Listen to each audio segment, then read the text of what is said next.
یزد میں بھی ایسی حالت ہو گئی، 3 دن اتنی بارش ہوئی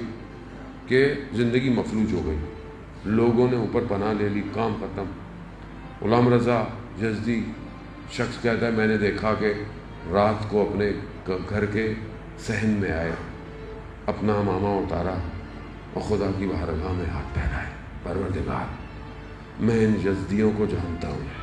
یہ حلال لقمے کے لیے محنت کرتے ہیں، یہ اپنی اولاد کو رزق حلال کھلانے کے لیے کوشش کرتے ہیں، پروردگار اگر ان پر عذاب کسی ایک گناہ گار کی وجہ سے ہے تو وہ گناہ گار میں ہوں، پروردگار تجھے اس ایک گناہ گار کی وجہ سے ان پر عذاب نہ ڈال، تو ان کو معاف کر دے۔ وہ کہتا ہے ابھی یہ دعا مانگ رہے تھے، بارش ختم ہو گئی، تو آدمی اس مقام پہ جائے، باطن دیکھتا ہے خدا۔ ہمارے باطن خراب ہے،